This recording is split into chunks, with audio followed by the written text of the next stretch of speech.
Hey everyone, it's Strange Michael. I hope you're doing well today. I have the final review for the Slumber Party Massacre films. Like I said, the series itself is kind of tied, supposedly, at least in the fandom or in the companies that made this film, or these films or whatever, to Sorority House Massacre, which I've never seen, and Cheerleader Massacre, and I think there's another one too. But I think it was mainly those two other series. I'm not going to talk about those unless you guys request them, but those series to me do not tie directly into these. I don't care what anybody says, it's bullshit.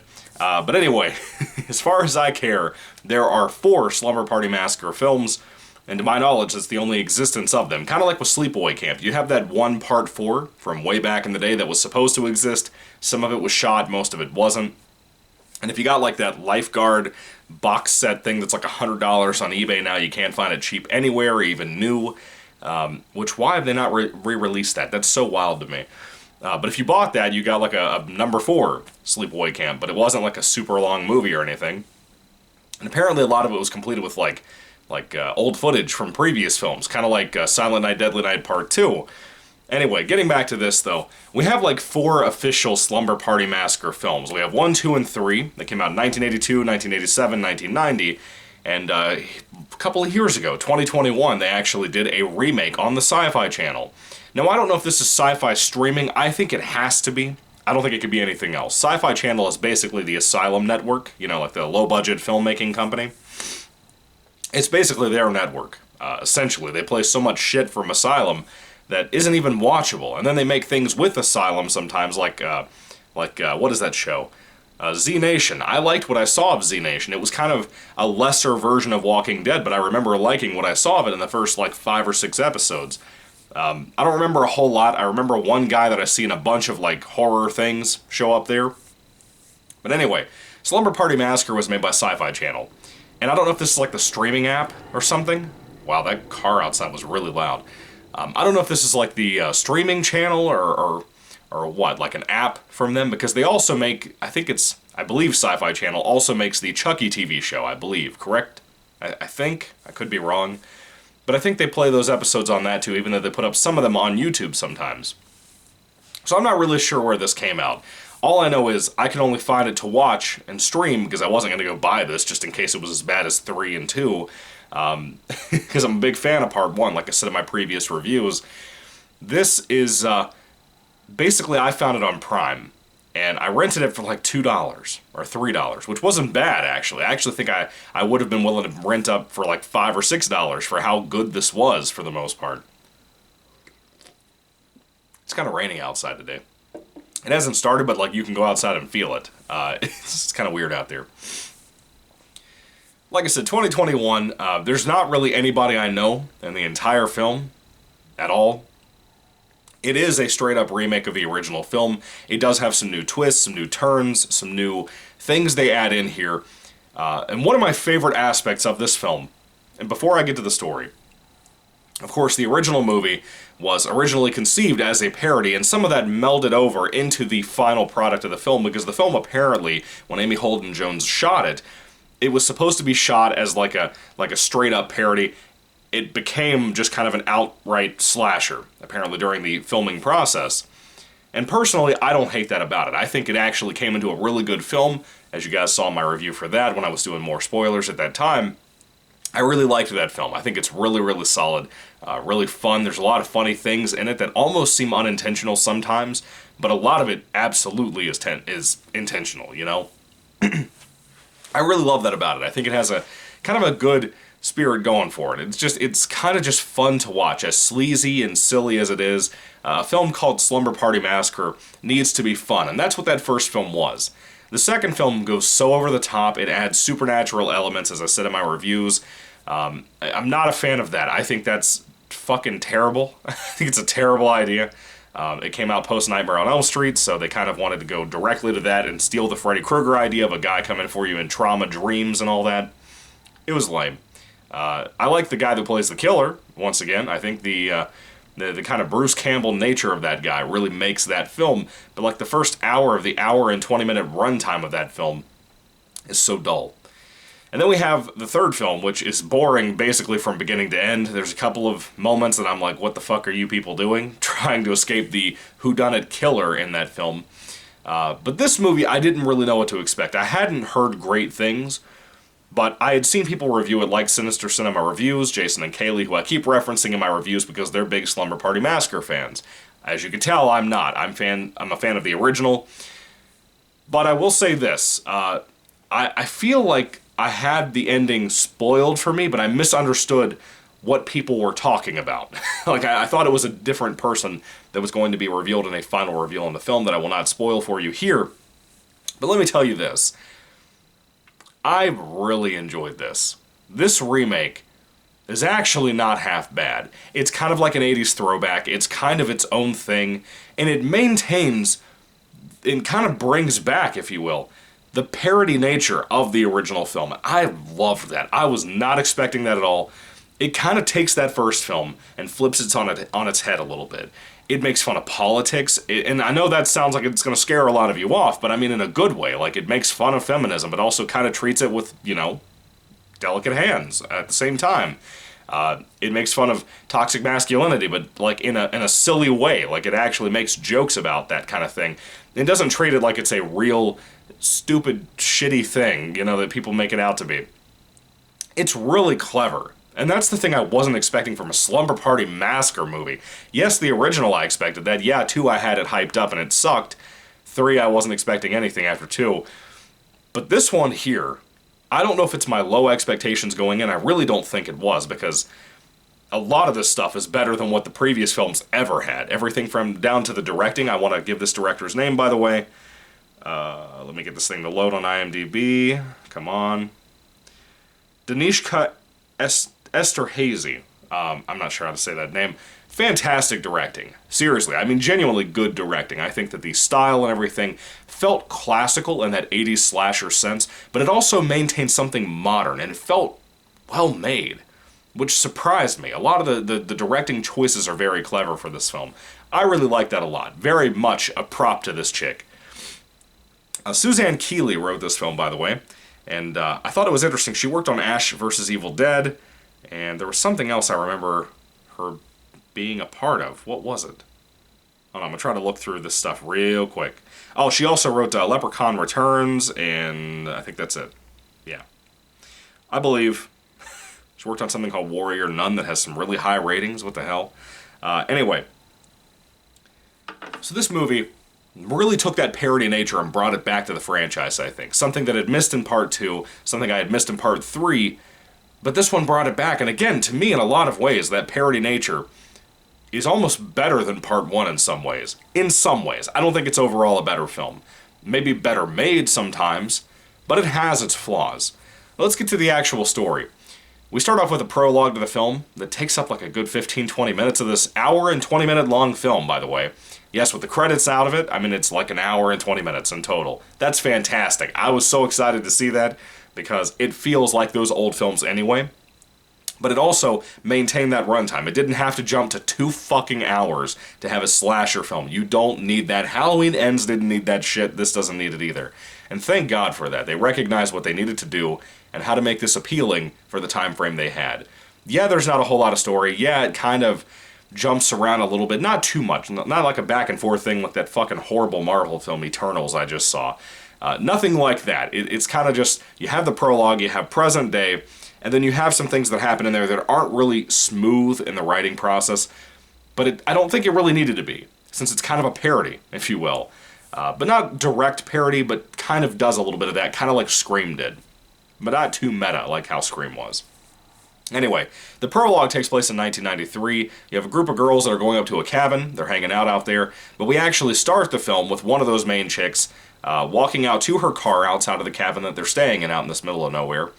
And while she's there, her ex-boyfriend, I believe, who cheated on her, shows up. And he gets all weird. And then he goes away after she walks off and tells him off and all that shit. She goes back to the cabin to hang out with her friends. And that guy happens to wander over to the window and peer through the window at her and her friends, having a party, dancing, basically. Kind of in a very strippy way. And he gets all, like, gross and undoes his fly, basically.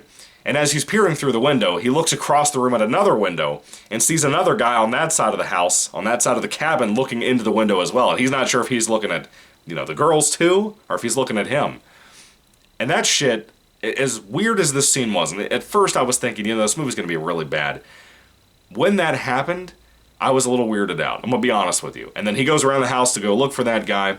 And it turns out our very favorite killer, my personal favorite killer from this series, Russ Thorn, is back in this film. Not the same actor, of course. I think that guy kind of fell off the face of the earth. But we have an actor here that he did a great job. His name is Rob Van Vuren, something like that. I could see a lot of people watching this movie. If you had never seen a Slumber Party Massacre film and you don't recognize that this is kind of a parody movie, I could see a lot of people giving this film shit because of this guy's performance and what he's told to do and the way he does it. This version of Russ Thorn wears the jean jacket, which I thought was cool. Not that the original wore it too often, but this one does. He has the big old drill gun, which is a staple of the franchise, whether it be on the top of a fucking neck of a guitar or whether it be just a regular old drill itself. He uses that again, an electric drill. And this one has a nice set of hair. He doesn't have just like the kind of balding nature and all that. That was kind of cool. But he does this thing. Like, he still maintains the Russ Thorn stuff that you know from the original film. This is not a whodunit, really. It has elements to that, but not really. They kind of keep Russ Thorn in the dark, but they, from the beginning of the film, basically use his name after the prologue of this film. But one of the weirdest things that he does in this performance that I don't know if this was done much in the original film. I don't think it was. I saw it like 3 weeks ago for the first time ever. This might have been done in like 1 or 2 scenes, and maybe it's supposed to be excessive in this movie to try to, hit the nail on the head, make it more funny. Not that it's a super big comedy, but the killer, Russ Thorn, in this film, of course, he still does the things like he used to, like saying at the end of the film of the original, I love you, that's why I'm killing you, I love you, the different things like that. He keeps doing that here. Not consistently, not annoyingly, but that's cool, I like that. But when he holds the drill up to go kill people, he keeps doing this thing, like he won't look directly at you. He's got his head like over here facing at you and looking like, or he'll be like, and he'll keep changing his head around constantly doing that throughout this film. And when this fucking guy runs, and he's doing his face like that, I laugh so goddamn hard. I don't even have words for you how hard I was laughing about that because of how silly that's supposed to be and how silly it actually is. It's not like an unwatchable stupid. It's really funny. I actually think it's pretty funny. It makes me laugh. And when he starts to kill people and says things like, I love you, that's pretty funny too. I really like that stuff. I think it's a very well-made flick. I think a lot of things like that, including the acting and performances, most of the time, there are some really bad lines written in here that I think were improv more than anything. Most of the acting, I think, is really solid for what this movie is as a low-budget slasher that Sci-Fi Channel made. And I think that there's a lot to be said that could be improved, that could have made this film better. A lot of the kills happen off-screen. But a lot of the kills are practical effects. There's a lot of CGI blood. Like, when they do off-the-screen kills, they could be shooting blood everywhere. That's clearly CGI blood most of the time. But sometimes when we see practical effects, they look pretty good. They look pretty good, and they remind me a lot of the first film and the kind of kills that we had in Part 1 and Part 2. They're not as amazing as the kills in Part 1 and Part 2, in my personal opinion, even though I'm not a fan of Part 2, like a lot of people. But the kills looked really good in Part 2. I think Part 1 and Part 2's kills look better than here, but these aren't bad. I can take what I got here. The off-the-screen kills things, they can be okay, but there's one in particular involving the drill and a guitar string. And that shit was awesome. That particular effect, I thought was going to be goofy, and then at the end of that scene, or that particular shot, it looked incredible what it did to somebody. It was great. I loved it. Anyway, most of the prologue takes place, if not the whole prologue, takes place in 1993. Russ Thorn kills that one guy I talked about, the creepy boyfriend, creepy ex-boyfriend. And then he gets inside, starts killing the girls. One of them ate some cookies that somebody gave them in a welcome to the cabin tin thing. And she can't stop puking. She doesn't know why. I'm assuming she's been poisoned, And then the main chick that survives, basically, she gets away, and she goes away, and we cut to modern day. She's had a girl in the meantime since 1993. So this girl would be about my age, right? I was born in 94. She has a baby. This little girl is like a young teen, young adult. I assume she's supposed to be like 16 or 18 or something, maybe 20, living at home. It's just kind of her and her mom from what you can tell in the film. I'll tell you this, for pretty much an all-female cast, I think everybody here did really well. I mean, the screenwriter's a female, the director's a female. This is a great example of a female cast and crew that I think did a really good job. Like, genuinely did a good job. I find it insulting when I see things like Ghostbusters, the 2016 piece of shit, that I like Chris Hemsworth in, but everybody else is fucking terrible in it. Things like that now feel like more of an insult when you see movies like this coming out with a lower budget, but a better cast and crew and performances and everything else. They get what they're making and they do it right. That makes Ghostbusters 2016, or Answer the Call as the new subtitle's been posted on it for the DVD release, in case you didn't know that, they changed the damn title of the film. That makes that film more insulting to me, because of how well done this is, for the kind of budget that it is, the kind of actors and actresses they picked for it. They did great. You know, not that it's entirely all-female. I mean, you have Russ Thorne in here. I think that guy's probably the best one of the entire film, in my opinion, just because of the way he plays his character. Russ Thorne's a weird fucking guy, and he's really weird in this film, too. I love it. Anyway, we cut to present day. Our main chick, I don't want to talk too much about the present day stuff, because it's, again, it kind of twists around the narrative of the original movie, and kind of takes the story, and modern day people who are obsessed with crime podcasts and that kind of thing, and kind of flips it on its head, and says, what can we do different with that has never really been done before? It reminds me of the things I've heard about a newer film that I have not seen, so I don't know how closely related they are. Maybe they're not related at all. Thank you for your squeaking brakes, bitch. Do you hear that? Do you hear that outside? What the hell? I pointed that way, but there's no window over there. He's just gonna keep doing that, isn't he? It must be a trash truck or something. I don't know, scumbags. Let's see if he keeps doing it. Of course, it's like a damn elephant with some kind of cold, you know? Anyway, so, basically, I think it's insulting that Ghostbusters 2016 is as bad as it is, but this is as good as it is. You know, I would rate this higher than that, probably. I don't know, it's been a while since I watched that, but that was pretty rough, the 2 or 3 times I've seen it. Yeah, I watched it 2 or 3 times. I know. You're probably thinking I'm an idiot, and you're probably right. But I'm not a big Ghostbusters guy, but I love Chris Hemsworth in that film. I think he's genuinely funny with improv and comedy. Anyway, moving back to this, though. In the modern day setting, this main chick that's the daughter of the lady who survived at the beginning of the movie, very pretty girl. Very pretty girl. She and her group of pretty friends also go out to the same cabin out in that area where her mom was attacked back in the day. And they have a motive of why they're going there. They say it's a girls' weekend, but it's really not. It's something else. I don't want to tell you what it is. But the change up on that, I thought was pretty cool. I don't know how the fuck you could get your friends, your 3 other friends involved here to want to do this. And of course, one of the sisters, the younger sister of one of the friends, sneaks onto the back of the car as well. They take this SUV out there. Now there's 5 of them. But how the fuck you could get 3 other teenage girls to be on your side about what she wants to do and what they as a group want to do, that is baffling. And I think it's funny how it's handled in the film, because how people eventually kind of cave in about what's going on here, what they're thinking. I know I'm being vague. I'm sorry. I don't want to spoil it for people who haven't seen the film yet, even though my reviews for the first 2 films are spoilers.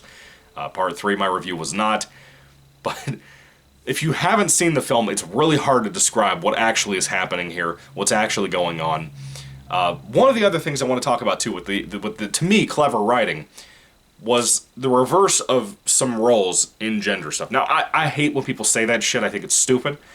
But this film, the way it does it, is genuinely funny. So, for example, when these girls get to the cabin where they're staying at for their girls' weekend, they notice that there's another cabin way over there, like across the lake or whatever. I don't know what it was, but there was another cabin nearby that has nothing but, you know, college-age dudes in it. And they're all handsome, they're all like frat boy types, but not in the annoying way. I actually like all of the guys that are cast for this film in that particular portion. They're not in the film as much, but when they're there, I like them a lot. And at one point, they even come and introduce themselves to these girls at their cabin, just to say hello, just to say, hey, we're fans of this podcast everybody knows about in this area, very controversial podcast, whatever. I like that cast of guys. I guess it's not an all-female cast, but you know what I mean. The main cast are pretty much all-female. They're really good. But those guys are good, too, and I really like them. I think the sillier nature about them, that kind of reversing gender role thing, is pretty fun. For example, there's a scene in here where the girls try to go over to their cabin to warn them about what's going on with all the killings taking place. And when they get there, they are looking through the window at those guys having a pillow fight. And they're doing the things that I made fun of in my review for part 2, where the girls in that group were having a pillow fight, and just all of a sudden one of them goes topless. For no reason, she just starts doing it. It's the oddest shit I've ever heard in my life. And that happens in this film. All the dudes go topless. You know, they take off their tight-ass t-shirts and stuff while they're beating each other up. And the girls are laughing and getting all gooey-eyed, I guess is the word I want to use. What, googly-eyed? I don't know what the fuck I'm trying to say. They are watching them through the window. So it kind of jokes about this male gaze thing that we always get trashed over nowadays as men. And that's funny. I think it genuinely did something funny and clever with that. As well as later on, there's a shower scene with a dude. And they kind of exploit him the way they do some women in horror movies, or at least the way they say they do, even though they sign a contract and they do it. But the clever writing of all of that was really funny. I really enjoyed that, and I think it's very well made. And it's not preachy, you know? That's the thing with this. This is what people like myself are talking about when we say that if you're going to go into these areas of referencing political things or beliefs that you have politically, more on the feministic side, if you're going to do that, this is the way to approach it, in my opinion. I think this is the way to approach it because people like myself, who are very much the opposite of you, we enjoyed this a lot. I enjoyed the hell out of this film. And the stuff like that, I personally, because there's not as much on-screen killing, I found that more appealing and fun to watch than the kills a lot of the time because they were off-screen. I wish the kills were more on-screen. It would have made the film entirely better, in my opinion. But the ones that are, again, are really good. Aside from the CGI squirting blood.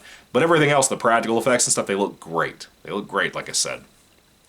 The look of the film is very blue, but it reminds me of the look of the Wes Craven remake, or he didn't remake it, but whoever remade it, of Last House on the Left. If you like the look of that film, that has the same look here. And I think it looks good, in my personal opinion, my kind of taste in gritty-ass, grim, dark horror movies, especially slasher revenge type things. That's kind of what this film is in some respects.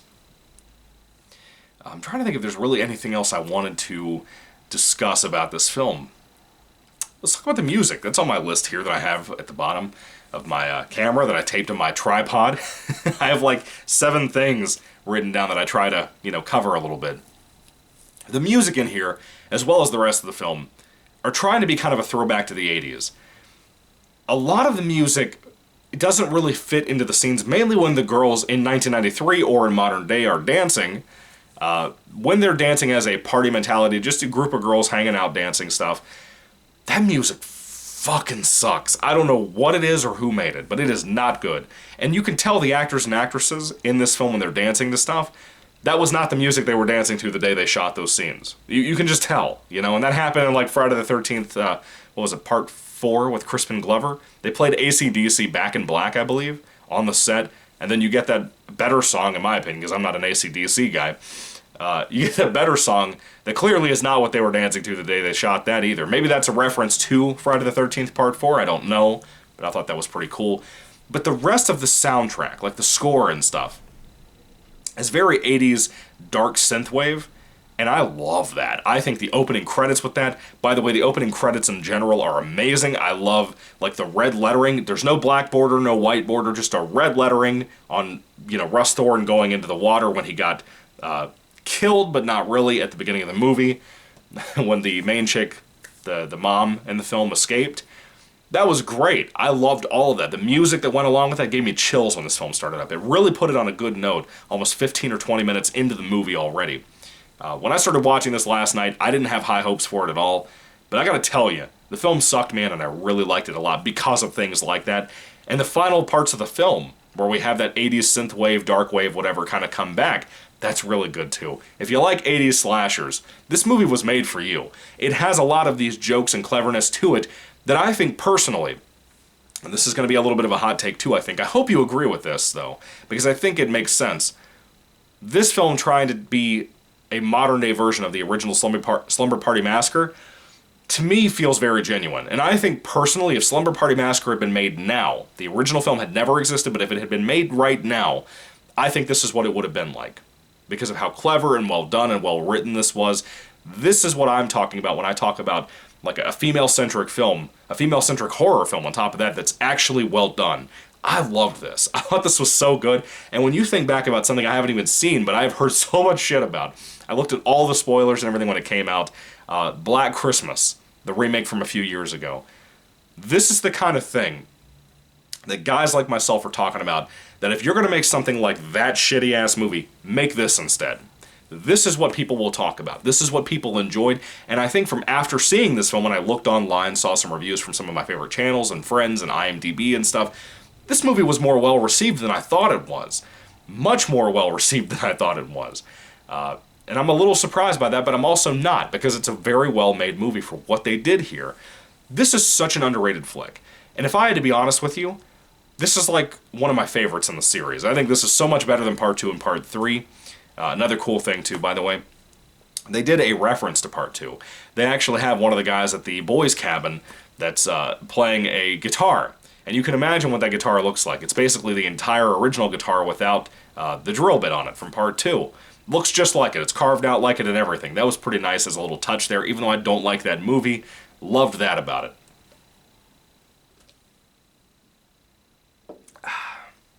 Again, I wish the kills were more on screen, but the ones I got to see I really liked. That's really the nitpick I have, is that I wish we had more of that. Now, you couldn't make a sequel to this movie without doing something completely different that had nothing to do with this film. You couldn't do it. But I really liked what I got here. I loved Russ Thorne in it. I thought he was really cool.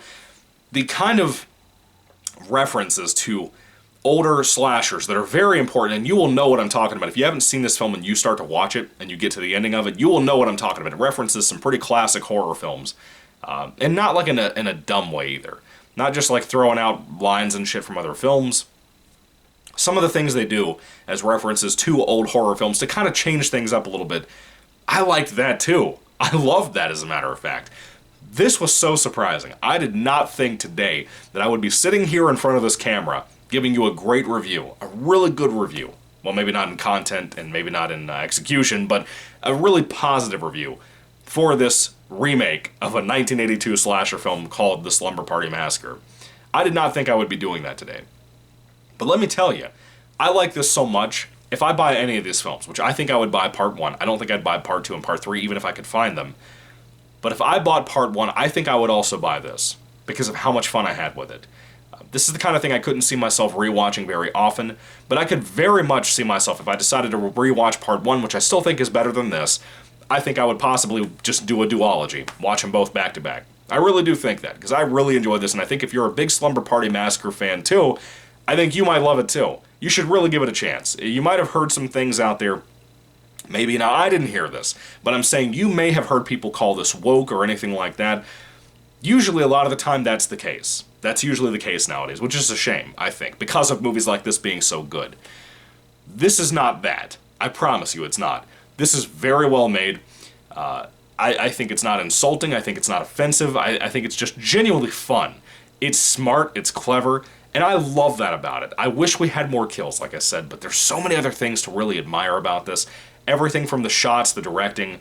It doesn't have like the best cinematography ever, but for a low-budget film that's trying to be a remake of an 80s slasher, a very early 80s slasher, that typically all three of those original films didn't have a high budget to begin with, this is very well done.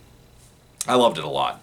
Anyway, if I had to rate the 2021 remake of Slumber Party Massacre from Sci-Fi, I would probably give it a 3 out of 5 stars. I know I really raved it up and hyped it up. It's really close to being a 4. But I think I like the original more. I don't think it quite gets to that 4, just because of the off-screen kills. If you had had better kills in the film, not even better kills, just shown the gore, like straight up kill them on screen. Even if it was CGI, I wish we still got to see it. Some of the CGI kills in here, there's one that's like a drill through the neck. It's horribly, horribly green screen, dude. There's flaws like that I do think affect it. But it's not so often that it bothers me. Maybe on a rewatch it'll bother me more, I don't know. But I like the film so much, I doubt it. Anyway, 3 out of 5 stars for me for the Slumber Party Massacre remake. Have you guys seen it? What do you think about it? I would love to hear what you all have to say about this awesome little remake down in the comment section down below. I enjoyed the hell out of this, and as I said, I will be ranking the films in my next video, all 4 of them, not Sorority House Massacre, not Cheerleader Massacre, and all this other weird shit that's supposedly tied to this. Just going to be the Slumber Party Massacre films, all 4 of them. Anyway, with that being said, what did you guys think about this remake? Again, please put your thoughts and comments down below. I really hope more people will give this movie a shot. Even if you haven't seen 2 and 3, you really don't need to. You might appreciate that more, or this film more, if you have. But just see the original, or just see this. You don't need to see all the other ones to appreciate this. I think it's very cool for what it was. A little over the top with like the Russ Thorne performance, but I think that made it stand out to me. Anyway, props to everybody here. Again, the actors, actresses, director, writer, everybody. You all did a great job with what this was. I was very impressed. Anyway, thank you all for watching. God bless you all, and goodbye.